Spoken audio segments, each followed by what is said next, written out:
Alors oui, j'écoute. Allô, ok. Quel est le pseudo que tu Donc, as on est en choisi? ligne. Thomas.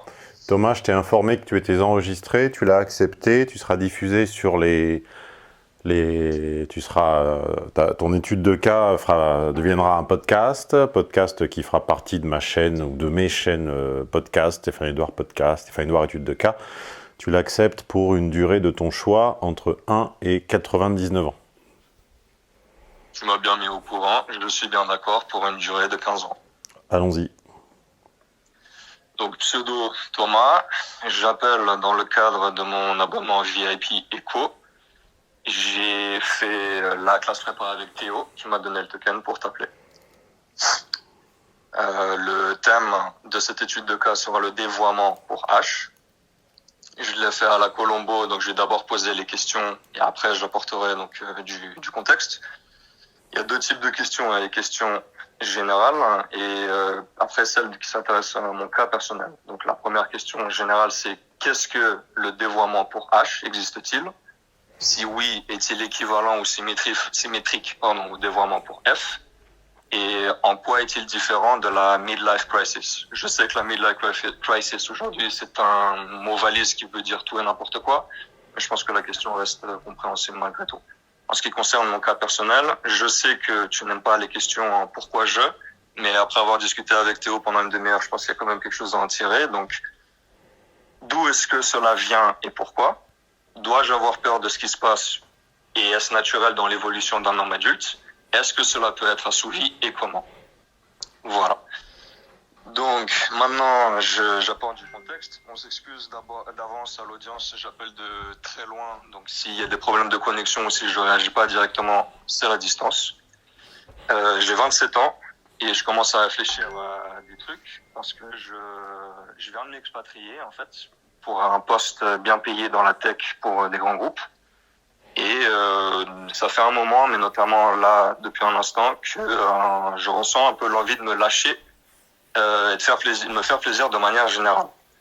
Pour parler un petit peu plus de mon profil, donc Je te demande de m'excuser, j'en ferai mes propres règles, je ne me souviens pas de ton âge, je pense que tu l'as dit, mais comme j'ai été dérangé par d'autres messages en même temps sur les messageries que je viens de couper, pendant que je coupais les messageries, j'ai zappé une information importante, donc je te redemande ton âge, s'il te plaît.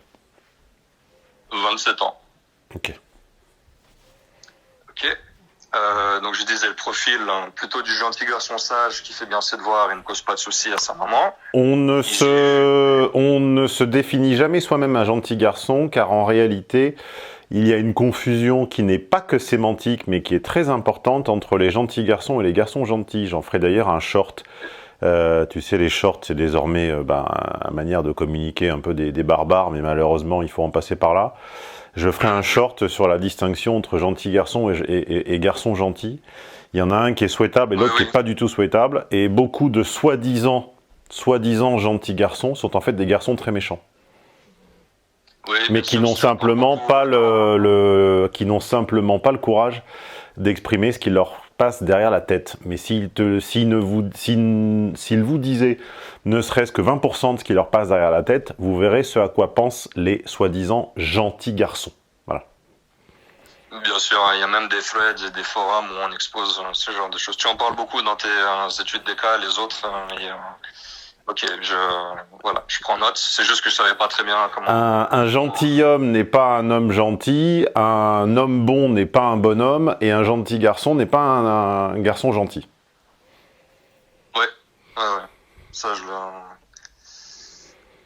C'était celui que tu avais dit qui est souhaitable, un garçon gentil que je ne pense pas encore être, mais que je travaille pour le devenir. Et gentil garçon, voilà, c'était utilisé. Pour ceux qui nous écouteraient et qui trouveraient que c'est de la sémantique abstraite, un garçon gentil ou un homme gentil est on va dire un garçon, puisque dans l'expression courante en français, on dit plus gentil garçon que gentilhomme. Un garçon gentil, c'est par exemple quelqu'un qui, quand un nouveau arrive à la salle de boxe, va se montrer tendre avec le nouveau, mais sans non plus lui faire la honte de lui laisser comprendre qu'il est magnanime. C'est-à-dire, il va faire semblant de faire l'exercice normalement, sans lui faire mal, sans utiliser des petits trucs qu'il a appris, pour que le nouveau se sente, entre guillemets, respecté, mais pas violenté. Alors ce qu'on appelle un gentil garçon, dont moi je dis que c'est pas un garçon gentil, il va nourrir le ressentiment de s'être fait taper quand il était plus jeune, et dès qu'il va avoir les moyens, en imaginant qu'on soit dans la même situation, ce qui est un cas d'école, parce que, bon, bref, tout exemple est un cas d'école, dès qu'il va avoir les moyens d'être plus fort que quelqu'un, et c'est ce qui m'est arrivé lors de mon tout premier sparring, je l'ai déjà raconté à la salle qui se trouve rue de la Fidélité, je suis tombé sur un Indien, il avait, je sais pas, peut-être 2-3 ans de cours, j'avais 0 cours, enfin j'avais 1 ou 2 cours particuliers, mais j'avais jamais sparé, et le mec, il a tapé, il m'a fait mal. Quand moi, à mon tour, j'ai eu 2-3 ans de cours, je l'ai jamais fait avec un nouveau, tu vois ce que je veux dire? Sans doute, parce que ce petit Indien, qui était même pas, en plus, particulièrement en condition physique, tu vois, qui avait simplement... il avait simplement fait 100 ou 200 plus de cours que moi, et il avait sans doute, tu vois, une petite frustration à externaliser, voilà. Donc c'est un exemple qui parlera peut-être pas à tout le monde, mais voilà la différence entre un gentil garçon et un garçon gentil. Il faut être un homme gentil, il faut pas être un gentil garçon. Le gentil garçon explose, le gentil garçon a des fantasmes, le gentil garçon a des trucs pas du tout catholiques sur son disque dur. Voilà. Le gentil garçon, c'est celui à qui, dehors, on donne le bon Dieu sans confession, mais qui, sur son disque dur, a des trucs très, très, très, très dark. Voilà. Le garçon gentil, il a peut-être 1 ou 2 nudes qui remontent à je ne sais pas combien d'années, voilà. Il collectionne pas des centaines de trucs dark. Il n'en a pas besoin. Tu vois ce que je veux dire? Donc, désolé d'avoir passé un peu de temps là-dessus, mais c'est une distinction qui est primordiale et je n'entends personne la faire à part moi. Pour juste terminer là-dessus et demander une précision, est-ce que c'est relié avec ce que tu disais dans... pardon, j'ai pas la citation bien sûr en tête, mais quand on parle beaucoup des vertus qui nous manquent, c'est-à-dire ceux qui vont... quand on a l'impression, quand on est avec quelqu'un qui arrête pas de prêcher les droits de l'homme, la démocratie, mais on sent que dès que cette personne entre dans une position de pouvoir, ça va être un dictateur fini. Ou c'est autre chose, ça? Oui. Non, c'est pas strictement la même chose, mais il y a souvent une dialectique entre l'action et l'expression. Plus il y a en général d'action, moins il y a d'expression, et plus il y a d'expression, moins il y a d'action. Certains publicitaires le savent bien parce qu'ils ont même fait des slogans pour des frites sur la base de cette dialectique-là. Dans les années 90, il y avait un slogan pour les frites McCain qui était il y a ceux qui en parlent et il y a ceux qui les mangent, mais c'est plus profond. La publicité est souvent plus profonde qu'elle n'en a l'air et souvent plus profonde que certains essais de mauvais livres féminins. Il y a une dialectique entre des valeurs qui se ressemblent mais qui fondamentalement s'annulent. Comme par exemple la classe et la politesse. Ça c'est pas de moi, et je cite quand les choses ne sont pas de moi, et j'aimerais que tout le monde en fît de même, ce qui n'est pas le cas. Elisa Brune, qui était une auteure avec laquelle j'avais rapidement collaboré il y a bien longtemps, écrivait dans La Tentation d'Édouard, la politesse tient lieu de classe à ceux qui n'en ont pas, par exemple. Tu vois? C'est-à-dire que quand naturellement on n'a pas la classe, et tout le monde ne naît pas avec la même classe, eh bien on peut compenser avec une exagération des formules de politesse et on devient obséquieux. Dans la même lignée, on peut remarquer, bon, ce que j'ai déjà dit 50 000 fois, c'est que les mots tiennent lieu des vertus qui manquent. On peut aussi remarquer, je l'avais en tête et je viens de le perdre, ça me reviendra. Il y a la dialectique politesse. Par exemple, le droit tient lieu de la justice qui manque. C'est-à-dire que quand tu as compris, quand tu as eu quand tu as mis les pieds dans un tribunal ou quand tu as eu des démêlés juridiques parce que soit tu as attaqué pour défendre ton honneur, soit on t'a attaqué, tu comprends qu'en fait, toutes ces élucubrations autour du droit, c'est simplement pour se dispenser que normalement, si tu es bien câblé, bien codé avec un QI à 3 chiffres et avec du cœur, car c'est important d'avoir du cœur, t'as pas besoin de lire le droit. Tu sais ce qui est juste ou pas, tu sais ce qui est bon ou pas. Tu sais quelle action est blâmable ou pas. T'as pas besoin de te référer à un article. Tu vois? Donc la politesse tient lieu du respect qui manque. La politesse tient lieu de la classe quand on n'en a pas. Le droit tient lieu de la justice quand on n'a pas le sentiment du juste en soi. La multiplicité depuis quelques années des troisièmes cycles tient lieu à l'école, on va dire dans l'éducation nationale, de la sélectivité que l'on nonie ou que l'on bannit, parce que c'est mal d'être sélectif et vertical. Du coup, on permet à tout le monde de faire des troisièmes cycles dans tous les sens, des Erasmus dans tous les sens. Donc l'horizontalité tient lieu de verticalité, les mots tiennent lieu des vertus. Il faut bien comprendre les dialectiques, les engrenages, et c'est la raison pour laquelle je me suis jamais prétendu être un grand sociologue, ni voire même être un sociologue du tout, j'en ai rien à battre, on m'appelle comme ça, mais je m'en fous. Je prétends faire de la mécanisme avec les relations hommes-femmes. Appelez ça de la sociologie, appelez ça de la psychologie, appelez ça comme vous voulez, j'en ai rien à battre. Par contre, ce que je dis, c'est que je fais de la mécanique, je fais de la dialectique, je fais de la logique. Voilà, ça c'est vrai.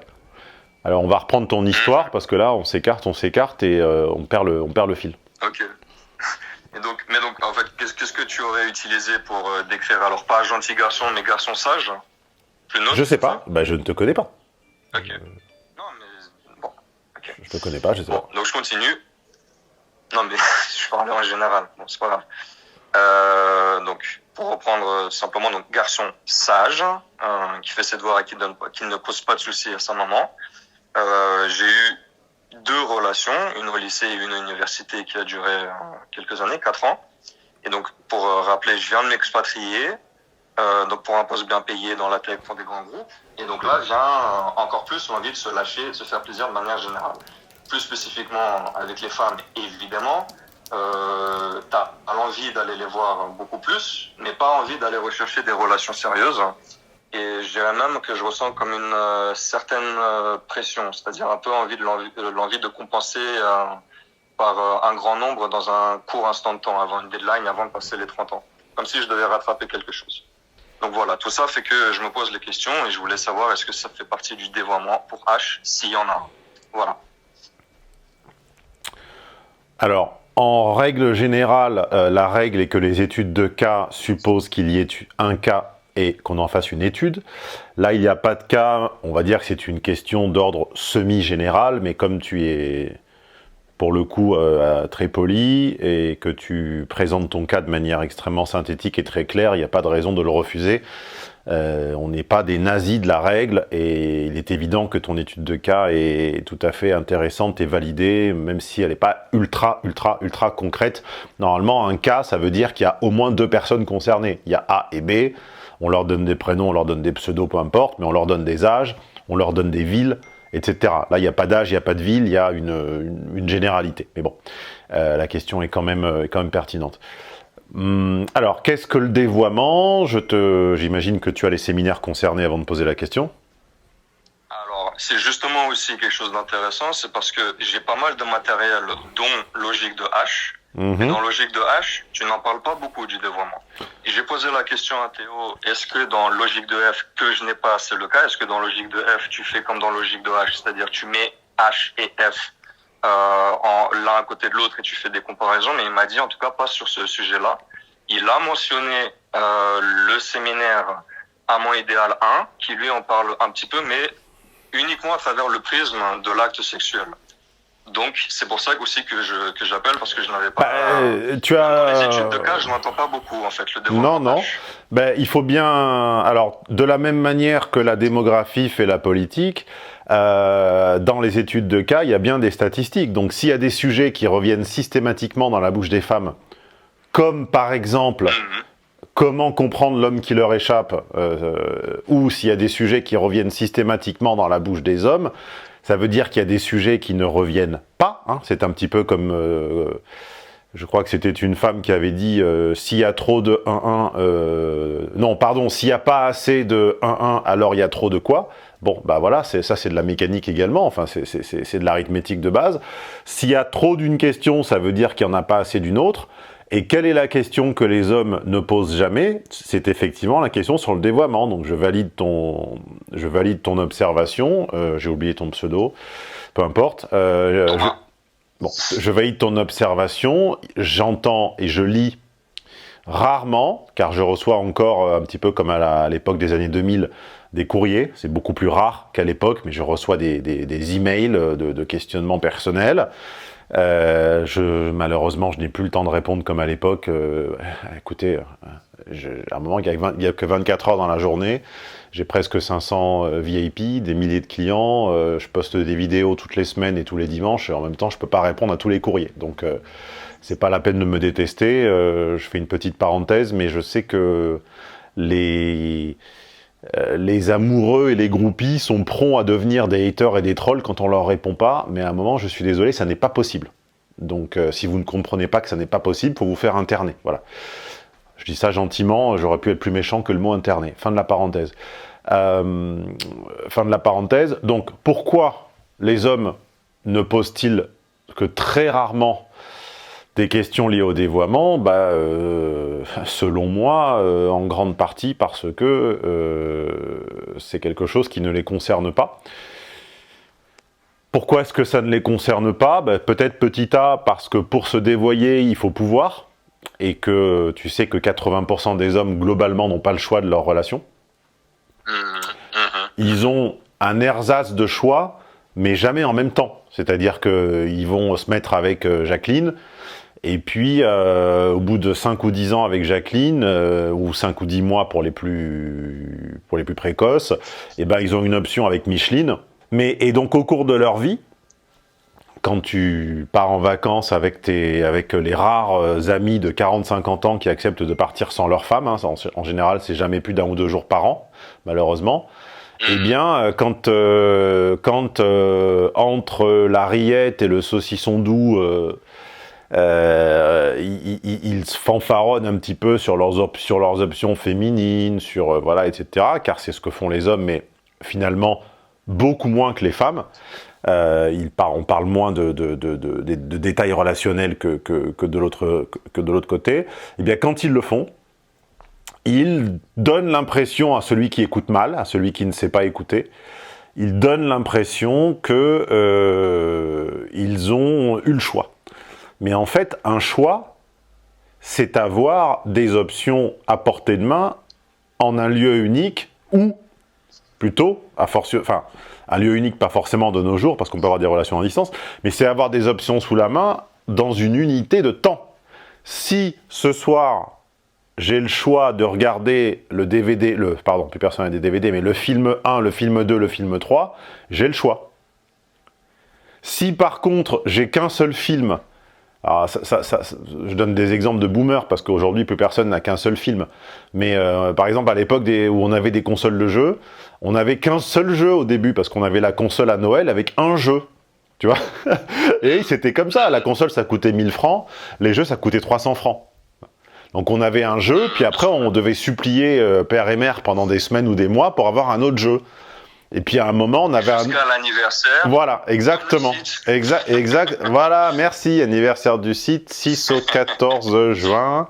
On commence dès à présent à mettre ces articles dans la wantlist. C'est gratuit, ça permet de se rappeler ceux parmi la centaine de séminaires qui vous plaisent. Et du 6 au 14 juin, on a 2 fois 17% de réduction pour les 17 ans du site. Les coupons seront diffusés sur la chaîne principale et également sur la chaîne secondaire, raison pour vous abonner aux deux. Donc, le dévoiement suppose un choix, et le choix suppose qu'on ait des options en même temps, pas à des mois ou à des années d'écart. Les femmes ont, surtout celles qui habitent dans les métropoles, et on va dire qui sont habillées à la mode, relativement minces, etc.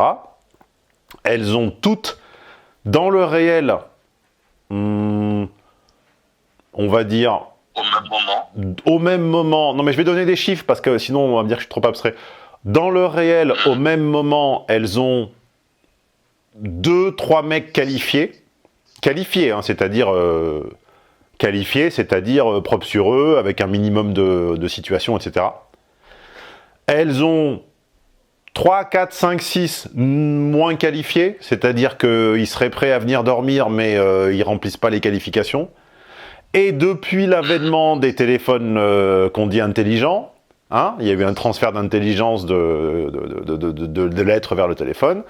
Depuis l'avènement des téléphones, elles ont une quasi-infinité de partenaires hyper-gamme, enfin hypo-gamme, enfin elles sont hyper-gamme et les partenaires hypo-gamme, dans leur message privé, qu'on appelle maintenant des DM et qu'on appelait avant des MP pour messages privés. Voilà. Et ça, c'est un choix. Ça, c'est un choix.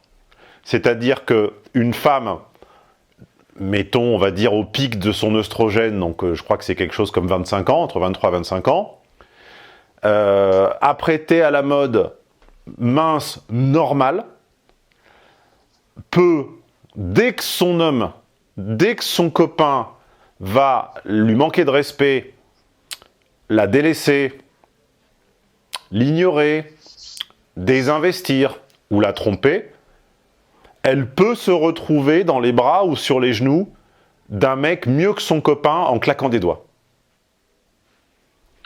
Ce qui ne veut pas dire qu'elle va passer à l'acte, ce qui veut dire qu'elle n'a qu'à claquer des doigts pour se le prouver.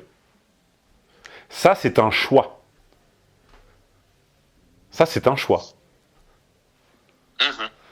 Un homme normal, c'est-à-dire un mec de 25 ans qui serait l'alter ego physique, économique et intellectuel de la femme dont je parlais jusqu'à présent, a très rarement le choix entre plusieurs personnes, dont plusieurs mieux que ce qu'il n'a. Alors que les femmes ont très souvent quelqu'un qui attend et qui est mieux que ce qu'elles ont. Mais comme elles ont la crainte que le mec mieux ne les mette en cheptel, c'est-à-dire finalement que ce soit une aventure d'un soir ou qu'elles ne se retrouvent en poule, eh bien elles gardent une relation monogame, en théorie, avec un mec moins bien. Voilà. Mais c'est un choix. Le type n'a pas le choix. Donc déjà, tu me parles de dévoiement masculin, il faudrait déjà que les hommes aient le choix. Et les hommes qui ont le choix, ça va de 3% pour être... allez, ça va de 20% pour être très gentil, mais je suis au-delà de la réalité, à les plus pragmatiques disent 3-4%. 97% des hommes n'ont pas plusieurs femmes à disposition en même temps, de qualité équivalente, voire supérieure à celle qu'ils ont. Voilà. Ça déjà, c'est une chose. Après, il y a des... Je me permets, pardon. Je me permets juste de couper. Donc, tu disais que c'était pas un cas, qu'il n'y avait pas de cas. Là, on peut mettre un cas. Qu'est-ce que ça révèle sur un homme qui, objectivement, ne fait pas partie du top 3% des hommes, mais qui se pose des questions de dévoiement masculin? Qu'est-ce que ça révèle d'être un homme qui se pose des questions? Ça révèle que c'est un homme qui en a la possibilité et qui est dans une dynamique.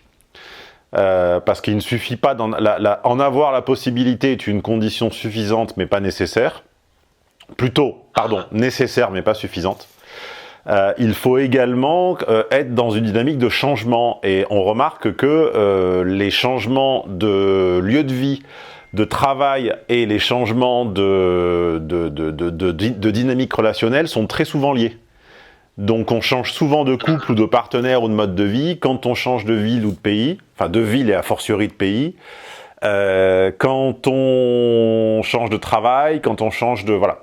Donc il y a sans doute dans ton cas une causalité avec le changement de pays ou le changement de boulot, j'en suis absolument certain. Je dirais même plus, j'ai les trois en même temps. Une autre part, changement de pays voilà. et boulot. Si tu as changement de pays, changement de boulot, changement de salaire en même temps, ce que tu ressens, j'aime pas le terme normal. J'avais eu tout un cours à Sciences Po en sociaux sur la normalité et j'avais pour rigoler dit que la normalité c'était la norme-alité et ça avait beaucoup fait marrer le prof. Donc la normalité c'est un peu un autre mot valise. Car la normalité justifie la normalité en démocratie, ça donne l'occasion à tout le monde de justifier les écarts à la norme. C'est-à-dire que c'est intolérable qu'il y ait une norme dont on se sent exclu. Il faut donc il faut soit nier les différences, c'est-à-dire prétendre par exemple qu'un obèse va vivre aussi longtemps qu'une personne d'un poids normal, soit il faut rationaliser les différences en disant que oui, il est obèse, mais il a un autre talent que n'a pas l'autre, et puis quand il n'y a aucun talent visible, on s'en invente. Donc ça peut être l'hypersensibilité ou quoi que ce soit. Voilà, donc la normalité est souvent une description un peu viciée de la démocratie, de la même manière que la transparence est une version un peu viciée de la tyrannie. J'avais fait un podcast VIP, ou pas VIP d'ailleurs, je crois, il y a très longtemps, sur la transparence, en partant d'une anecdote personnelle, qui était que j'avais acheté ou vendu, je sais pas, un truc sur Internet. Non, c'était un Airbnb. Et mon commentaire, qui était pourtant appuyé de photos dans tous les sens, avait été... non, qu'est-ce que c'était? Il y avait une sorte de location je sais plus, enfin, j'avais prouvé j'avais prouvé mon commentaire. Non, pardon, j'avais reçu un commentaire erroné et j'avais prouvé que j'avais répondu aux questions du client. Il y a un client qui disait que le vendeur n'avait pas répondu, j'avais prouvé par des copies d'écran que j'avais répondu. Et le site en question, qui était Airbnb ou un truc équivalent, avait dit « Ah ben, on laisse les deux versions pour une question de transparence ». Et j'avais dit « Mais je vous prouve par des copies d'écran que ce qu'il dit est faux. Pourquoi vous le laissez ?» Ah ben c'est la transparence. Tu comprends? Donc il y a une manière très moderne et très, on va dire même postmoderne, de dévoyer les vertus au nom de valeurs qui n'en sont pas. Donc on dévoie la démocratie avec une espèce de sensation ce que Kluskar appelait le « tout est permis mais rien n'est possible », c'est-à-dire qu'on fait croire aux gens qu'ils votent pour un programme tous les 5 ans et en réalité c'est le même depuis 50 ans. On dévoie la justice en faisant souvent du droit qui n'a absolument rien à voir avec le juste, parce que le juste ça devrait être le bon, et le bon ça devrait être la défense du faible devant le fort. Comme le roi Louis je sais pas quoi qui... donner la justice sous son chêne, là, aux alentours du château de Vincennes. Et j'ai perdu mon fil. Donc, dévoiement... Ce que je ressens avec mes changements en même temps est, entre guillemets, normal. Oui, oui, donc il est complètement normal quand on fait un pas vers le haut et qu'on grimpe l'échelle de montrer son cul, et il est tout à fait normal quand on grimpe le cocotier du salaire, du boulot, etc., qu'on change de pays, qu'on change de ville et qu'on arrive à un âge tournant, il est normal d'avoir des envies qui correspondent à son camp, enfin, je refuse de dire à son genre, donc je tourne autour de mon revers, on va dire à son engeance, quoi, son sexe.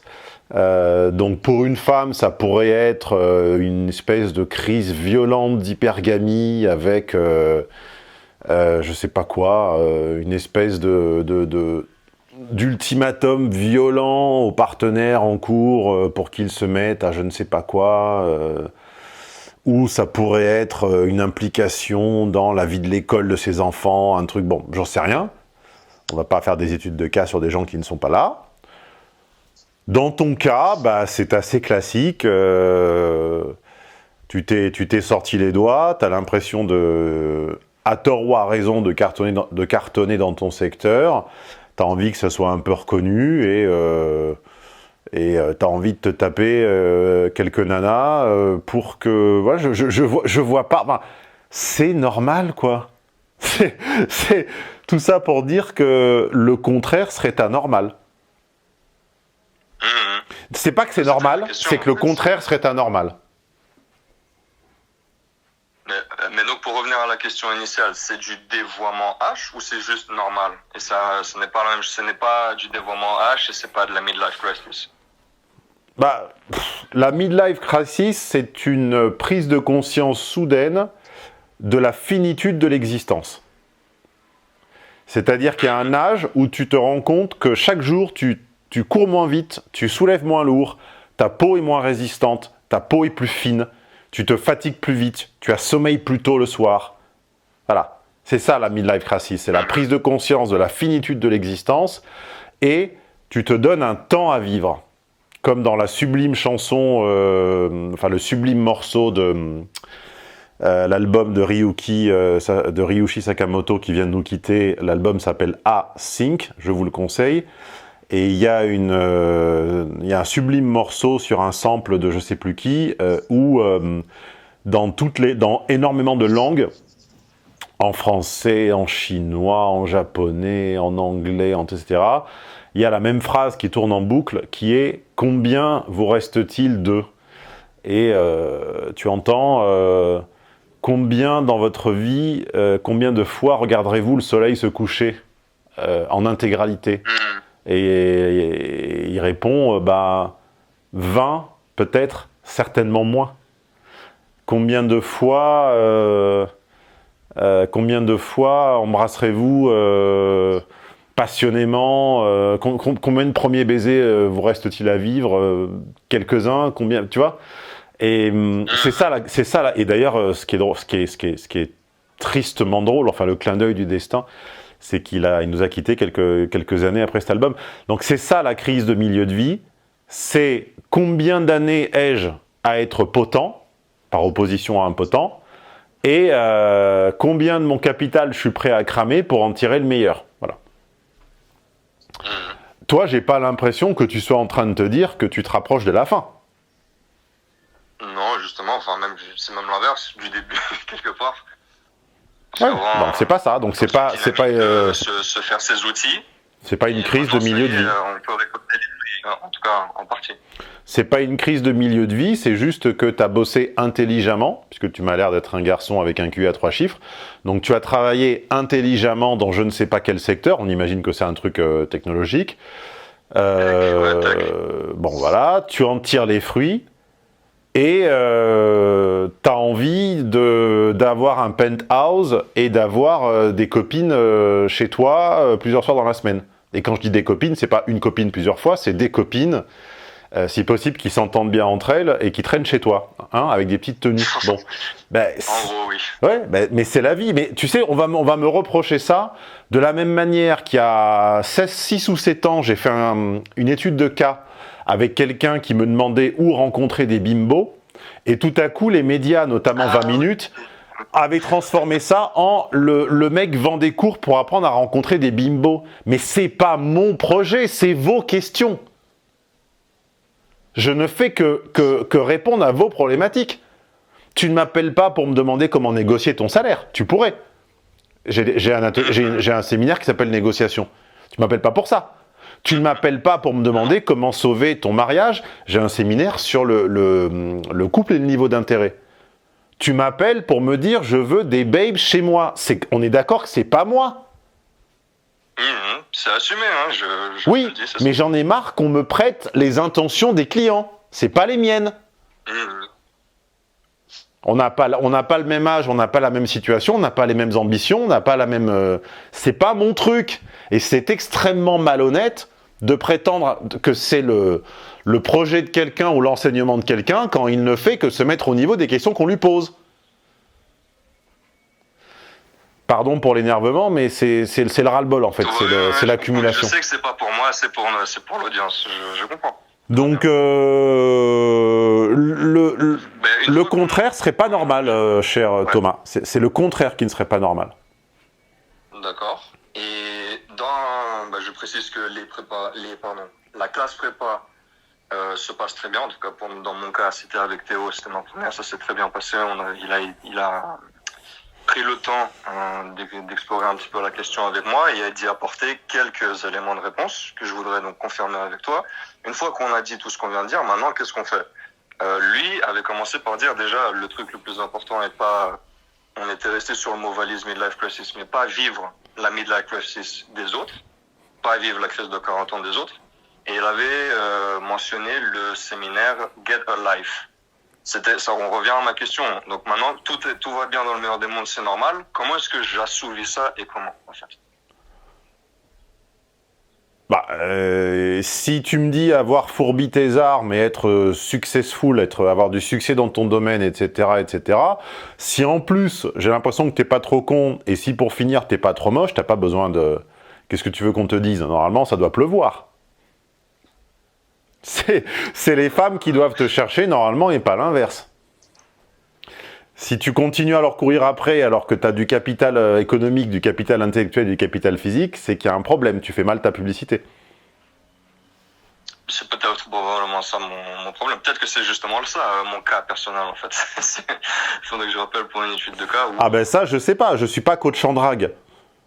Il y a des très bons coachs en drague, enfin il y a des très bons, j'en sais rien s'ils sont très bons ou pas, mais il y en a quelques-uns en France depuis quelques années. Tu peux aller chez Yann Piette, hein, bon je sais pas s'il est bon, mais enfin il vient de chez moi à la base, il était sur mon forum, et puis à un moment il a supprimé tous ses posts pour lancer son truc, il a disparu. Après je crois qu'il a changé de nom, enfin tout ça, c'est très bizarre. Il cite rarement ses sources, mais il paraît qu'il est pas trop mauvais, donc voilà, il y a Yann Piette. Bon, après, faut pas tout prendre au pied de la lettre. Beaucoup de ses conseils, c'est du Doc Love. Beaucoup, c'est des trucs qu'il a lus chez moi il y a 15 ans. Mais bon, il a quand même dû en inventer depuis le temps. Il y a Léo des Philogines. Et il y en a sans doute d'autres. On parle de... Alors, j'ai pas regardé, j'ai pas écouté, j'ai pas lu, mais on parle d'un Alex, je sais pas quoi. Voilà. Si tu veux des cours ou des conseils de drague, ils en donnent, mais il n'y en a pas dans mes études de cas. J'ai un séminaire qui s'appelle le badinage, mais qui n'est même pas concentré sur la drague en particulier, il est concentré sur l'art de ce qu'on appelait avant le fluff, qu'on appelle désormais la petite conversation, c'est-à-dire briser la glace avec un inconnu, mais ça peut être un homme ou une femme, ça peut être dans un contexte professionnel ou voilà, donc ça t'aidera, mais j'ai pas de programme pour faire arriver les babes dans ton salon, sur ton canapé. Ça, j'en ai pas. Peut-être faut-il demander à Alex, Yann, Léo et les autres, tu vois. Ok. Bon, bah c'est noté. Ok, ça c'est juste le côté babes. Il y a dans ce que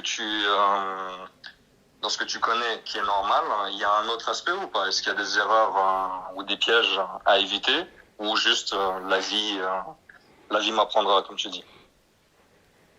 Ça, c'est juste plutôt préventif. En fait, là, l'étude de cas s'arrête, mais c'est simplement, voilà, s'il y avait un certain conseil pour un homme qui est dans cette situation. Je n'ai pas de conseil, je n'ai pas d'autres conseils à te donner que celui de ne pas faire souffrir les gens gratuitement et de ne pas jouer avec les sentiments pour le plaisir. Voilà.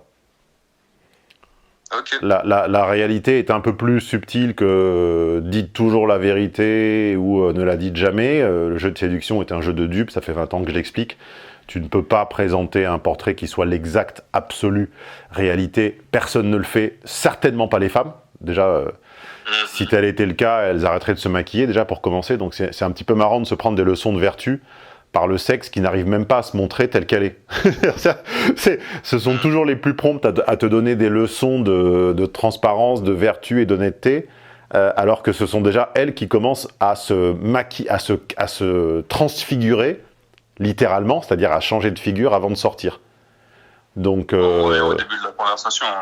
Voilà, donc déjà, plaire, c'est montrer une figure, et la figure, on la montre améliorée, voilà.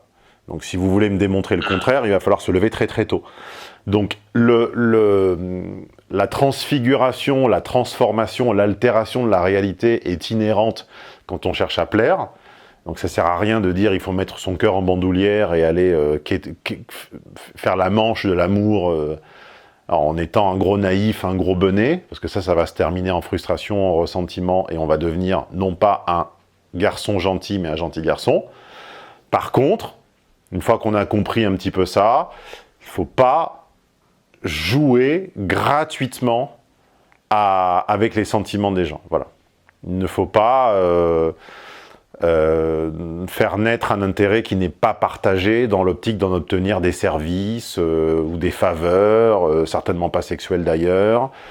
Et ça, je le dis aux hommes par rapport aux femmes, mais énormément de femmes le font par rapport aux hommes en prévision des besoins qu'elles ont. Donc elles vont faire ça avec un mec costaud ou un bricoleur pour réparer des trucs, avec un médecin pour leur faire des trucs gratos, avec un avocat pour leur filer des conseils gratos. Bon, moi je dis voilà, il faut ne pas faire des sentiments ou des faveurs une monnaie d'échange, essayer d'être un honnête homme ou ce que j'appelle un garçon gentil, et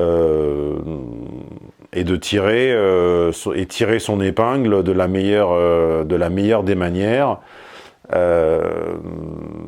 Si tu veux avoir plusieurs nanas et faire le beau et fanfaronner, dans la mesure où tu ne blesses personne, moi ça me dérange pas, hein. Ok, je comprends. Après, si tu veux un programme détaillé, ça sera pas chez moi. Non, j'avais plus besoin de comprendre ce qui se passait.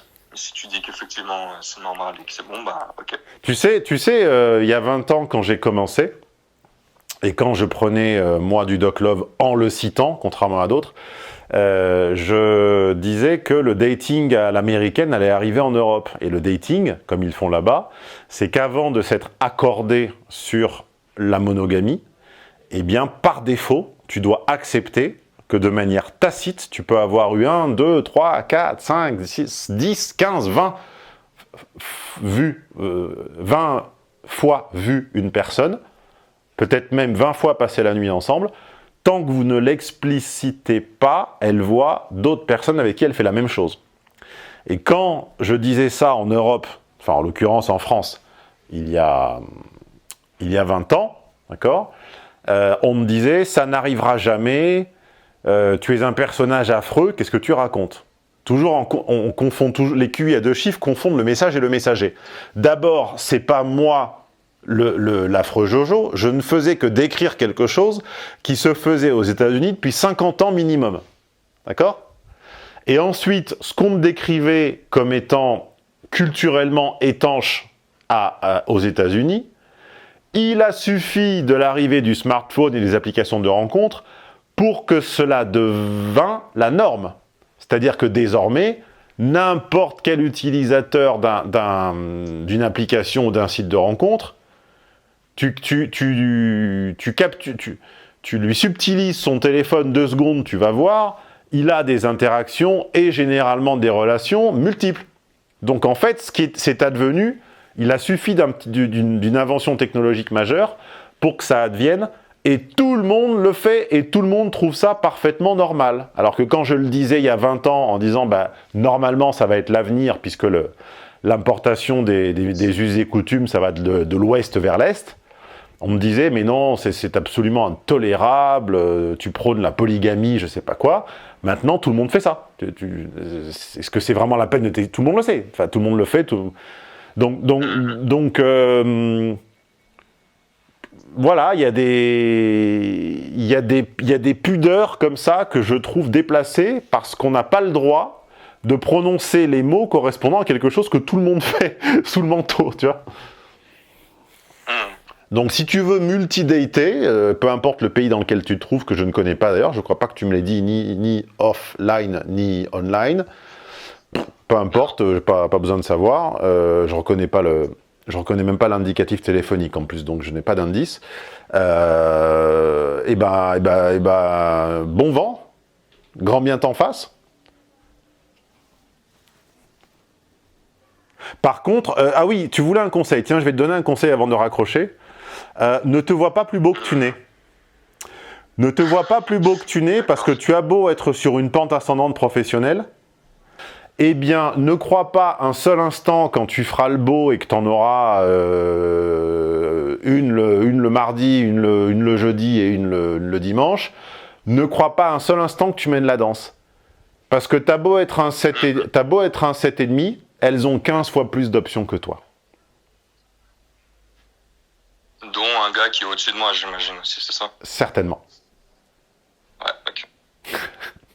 Et ça, le jour où tu le comprends, c'est une petite gifle.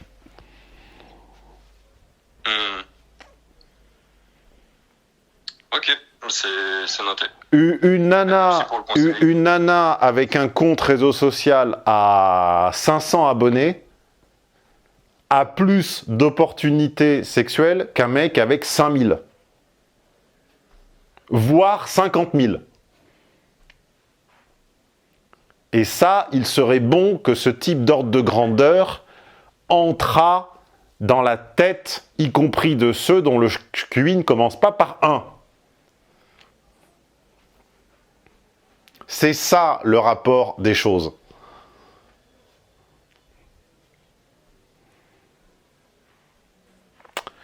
Autre chose ?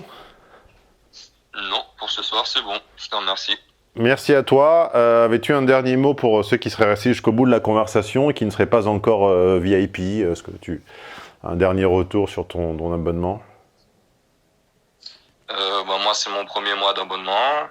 Pour l'instant, tout se passe très bien. Donc, comme je l'ai déjà raconté, ma préparation à l'étude de cas s'est bien passée. Le nouveau site est bien. Voilà.